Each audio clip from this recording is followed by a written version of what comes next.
علیکم class 10th۔ آج ہم سورۃ الاحزاب کا رکوع نمبر 4 شروع کریں گے۔ بسم اللہ الرحمن الرحیم، اللہ کے نام سے شروع جو بڑا مہربان اور نہایت رحم کرنے والا ہے۔ پچھلے رکوع میں ہم نے پڑھا تھا مومنوں کی کیفیات کے بارے میں پڑھا تھا، اور غزوہ احزاب میں مسلمانوں کی جیت کے بارے میں پڑھا تھا، اور نبی کریم صلی اللہ علیہ وآلہ وسلم نے جو غزوہ خیبر فتح کیا تھا اس کے بارے میں پڑھا تھا۔ اب رکوع نمبر 4 میں ہم نبی کریم صلی اللہ علیہ وسلم کی جو گھریلو زندگی ہے اس کے بارے میں پڑھیں گے کہ نبی کریم صلی اللہ علیہ وسلم کے بیویوں کو مخاطب کر کے اللہ تعالیٰ نے تمام مسلمان عورتوں کو حکم نازل فرمائے، پردے کے احکامات نازل فرمائے۔ بسم اللہ الرحمن الرحیم، اللہ کے نام سے شروع جو بڑا مہربان اور نہایت رحم کرنے والا ہے۔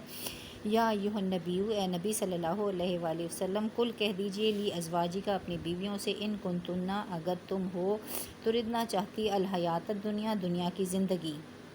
وزینتہا اور اس کی زینت، فتعالینا تو تم آؤ، امتعکن میں تمہیں دے دوں، واسرحکن اور تم کو رخصت کر دوں، سراحً جمیلہ اچھی طرح سے رخصت۔ اللہ تعالیٰ ارشاد فرما رہے ہیں، اے پیغمبر اپنی بیویوں سے کہہ دو کہ اگر تم دنیا کی زندگی اور اس کی زینت و آرائش کی خواستگار ہو تو آؤ میں تمہیں کچھ مال دوں اور اچھی طرح سے تمہیں رخصت کر دوں۔ نبی کریم صلی اللہ علیہ وسلم کی بیویوں کو حکم دیا گیا کہ نبی کریم صلی اللہ علیہ وسلم کو حکم دیا گیا کہ وہ اپنی بیویوں کو کہہ دیں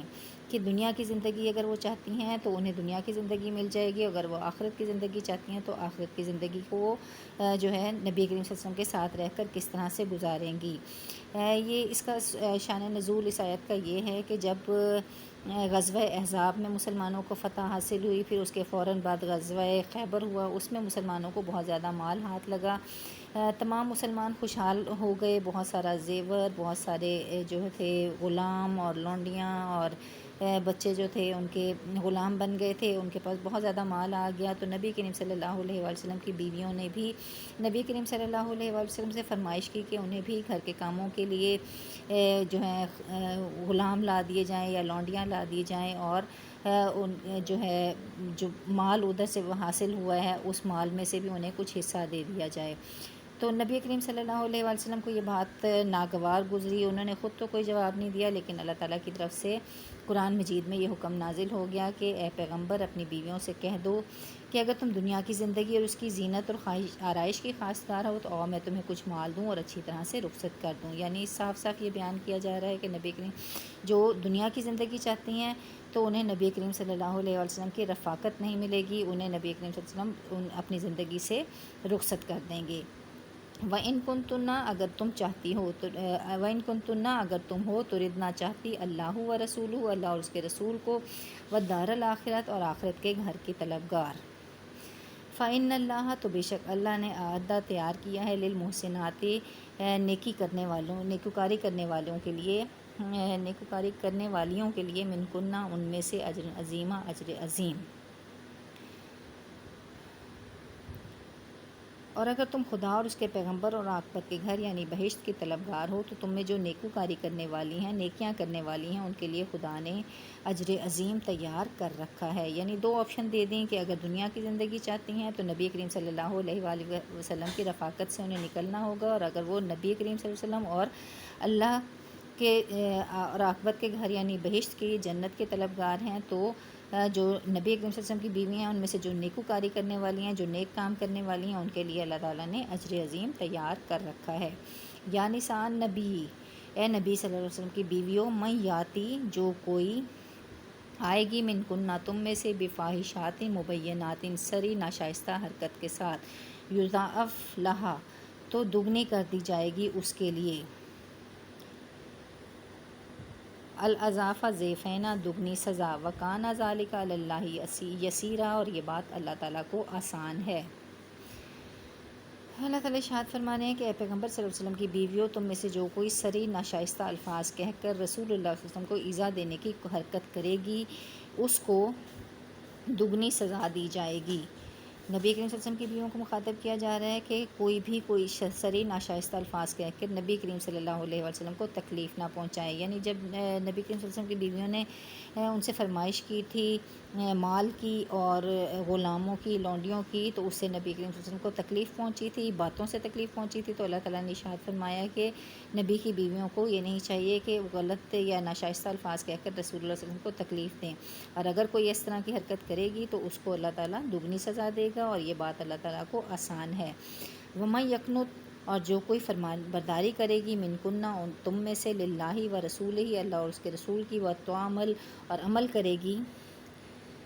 صالحاً نیک، نؤتیہا، تو ہم اسے دیں گے، اجرہا، اس کا اجر، مرتین، دگنا، وآتدنا، اور ہم نے تیار کیا کر رکھا ہے، لہا رزقاً کریما، اس کے لیے عزت کی روزی. اور جو کوئی تم میں سے خدا اور اس کے رسول صلی اللہ علیہ وآلہ وسلم کی فرما بردار رہے گی اور عمل نیک کرے گی تو اس کو ہم دگنا ثواب دیں گے، اور اس کے لیے ہم نے عزت کی روزی تیار کر رکھی ہے. جس طرح نبی کریم صلی اللہ علیہ وسلم کی بیویوں کو کوئی غلط بات، ناشائستہ حرکت کرنے پر، ناشائستہ بات کہنے پر دگنی سزا دی جائے گی، اسی طرح جب کوئی ان میں سے فرما برداری کریں گی اللہ اور اس کے رسول کی اور نیکی کے کام کریں گی تو اللہ تعالیٰ انہیں دگنا ثواب بھی دیں گے. کیونکہ جو امہات المومنین ہیں ان کا درجہ عام عورتوں سے کہیں بڑھ کر ہے، تو اگر وہ کوئی غلط حرکت کریں گی تو ان کو سزا بھی دگنی ملے گی، اور اگر وہ کوئی اچھے کام کریں گی، نیکی کے کام کریں گی تو ان کو اجر بھی دگنا ملے گا، اور اللہ تعالیٰ نے ان کے لیے عزت کی روزی تیار کر رکھی ہے. یا نساء النبی، اے نبی صلی اللہ علیہ وسلم کی بیویو، لستن کاحد من النساء، تم اور عورتوں کی طرح، کسی اور عورت کی طرح نہیں ہو. اے نبی، اے پیغمبر صلی اللہ علیہ وسلم کی بیویو، تم اور عورتوں کی طرح نہیں ہو. ان اتقیتن فلا تخضعن، اگر تم پرہیزگار رہنا چاہتی ہو تو فلا تخضعن، تو نرم باتیں نہ کرو، بالقول، گفتگو میں، فیطمع الذی فی قلبہ، تاکہ کوئی امید نہ کر لے جس کے دل میں قلب ہی مردن، کسی طرح کی بیماری ہے. وقلنا، اور کہو، قولا معروفا، اچھی بات، دستور کے مطابق بات. اے پیغمبر کی بیویوں، تم اور عورتوں کی طرح نہیں ہو. اگر تم پرہیزگار رہنا چاہتی ہو تو کسی اجنبی شخص سے نرم باتیں نہ کرو، تاکہ وہ شخص جس کے دل میں کسی طرح کا مرض ہے کوئی امید نہ پیدا کرے، اور دستور کے مطابق بات کرو. نبی کریم صلی اللہ علیہ وسلم کی بیویوں کو جو ہے پرہیزگار رہنے کے لیے طریقہ سکھایا جا رہا ہے اللہ تعالیٰ کی طرف سے. وہ یہ ہے کہ اے پیغمبر کی بیویوں، تم اور عورتوں کی طرح نہیں ہو، اور عورتوں کی طرح تم نے کسی بھی طرح کی کوئی بات نہیں کرنی. اور فرمایا جا رہا ہے کہ اگر تم پرہیزگار رہنا چاہتی ہو تو اجنبی مرد سے، کسی اجنبی شخص سے نرم لہجے میں باتیں نہ کرو، تاکہ وہ شخص جس کے دل میں کسی طرح کا مرض ہے کوئی امید نہ پیدا کر لے. اگر کسی سے نرم لہجے میں بات کی جائے تو اس کے دل میں کسی طرح کا کوئی مرض نہ پیدا ہو جائے، تو اس چیز سے نبی کریم صلی اللہ علیہ وسلم کی بیویوں کو منع کیا جا رہا ہے. نبی کریم صلی اللہ علیہ وسلم کی بیویوں کو مخاطب کر کے تمام مومن جو مسلمان عورتیں ہیں ان کو بھی منع کیا جا رہا ہے. یعنی جب بھی کسی اجنبی شخص سے بات کرنی ہو تو نرم لہجہ نہیں ہونا چاہیے، سخت لہجے میں اجنبی لوگوں سے بات کرنی چاہیے، اور دستور کے مطابق بات کیا کرو، سیدھی اور سچی بات کیا کرو، جس سے کسی کو کوئی غلط فہمی نہ ہو جائے، کسی مرد کے دل میں کوئی غلط فہمی پیدا نہ ہو جائے. پہلا طریقہ تو یہ بتایا کہ نبی کریم صلی اللہ علیہ وسلم کی بیویوں نے اگر پرہیزگار رہنا ہے تو انہوں نے کیا کرنا ہے کہ اجنبی شخص سے، کسی بھی اجنبی شخص سے نرم لہجے میں بات نہیں کرنی. وقرنا، اور ٹھہری رہو، فی بیوتکن، اپنے گھروں میں. دوسرا طریقہ اللہ تعالیٰ ارشاد فرما رہے ہیں کہ اپنے گھروں میں ٹھہری رہو. ولا تبرجن، اور نہ اظہار تجمل کرو، تبرج الجاہلیات الاولی، زمانہ جاہلیت کی عورتوں کی طرح. واقمنا الصلاۃ، چلیں پہلے یہاں تک کر لیتے ہیں. وقرنا فی بیوتکن، اور اپنے گھروں میں ٹھہری رہو، اور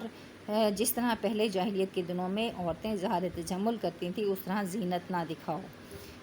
پہلا طریقہ کیا تھا کہ نرم لہجے میں گفتگو نہیں کرنی. پھر اللہ تعالیٰ نے ارشاد فرمایا کہ گھروں میں ٹھہرے رہنا ہے. پھر ارشاد فرمایا تیسرا حکم کہ جیسے پرانے زمانے کی عورتیں اظہار تجمل کرتی تھیں، یعنی سج بن کر گھروں سے باہر نکلتی تھیں، پاؤں میں پازیب پہنتی تھیں جس سے دوسرے لوگ متوجہ ہوتے تھے، ان سب چیزوں سے پرانے زمانے کی عورتوں کی طرح، جاہلیت کے زمانے کی عورتوں کی طرح اپنا سنگھار دکھانے سے منع کیا گیا. واقمنا الصلاۃ، اور نماز قائم کرو، وآتینا الزکوٰۃ، اور زکوٰۃ دیتی رہو، واطعنا اللہ ورسولہ، اور اللہ اور اس کے رسول کی اطاعت کرتی رہو. انما، بے شک جو یرید اللہ اللہ تعالیٰ چاہتا ہے لیذھبا تاکہ دور کر دے عنکم تم سے الرجس ناپاکی اہل البیت اہل بیت ویطہرکم تطہیرا اور تمہیں بالکل پاک صاف کر دے۔ اب اس کا بامحاورہ ترجمہ کر لیتے ہیں۔ وَقَرْنَ فِي بُیُوتِکُنَّ اور اپنے گھروں میں ٹھہری رہو، اور جس طرح پہلے جاہلیت کے دنوں میں اظہار تجمل کرتی تھی اس طرح زینت نہ دکھاؤ، اور نماز پڑھتی رہو اور زکوٰۃ دیتی رہو، اور اللہ اور اس کے رسول کی اطاعت کرتی رہو، فرما برداری کرتی رہو۔ اے پیغمبر کے اہل بیت، خدا چاہتا ہے کہ تم سے ناپاکی کا میل کچیل دور کر دے اور تمہیں بالکل پاک صاف کر دے۔ اور وَاذْکُرْنَ اور یاد کرو ما یتلیٰ جو پڑھی جاتی ہیں فی بیوتکن تمہارے گھروں میں من آیات اللہ اللہ تعالیٰ کی آیات والحکمت اور حکمت کی باتیں۔ ان اللہ کان لطیفاً خبیرا بے شک اللہ تعالیٰ باریک بین اور خبردار ہے۔ اور اگلا طریقہ نبی کریم صلی اللہ علیہ وسلم کی بیویوں کو کہا گیا کہ اور تمہارے گھروں میں جو خدا کی آیتیں پڑھی جاتی ہیں اور حکمت کی باتیں سنائی جاتی ہیں ان کو یاد رکھو، بے شک خدا باریک بین اور خبردار ہے۔ صدق اللہ العظیم۔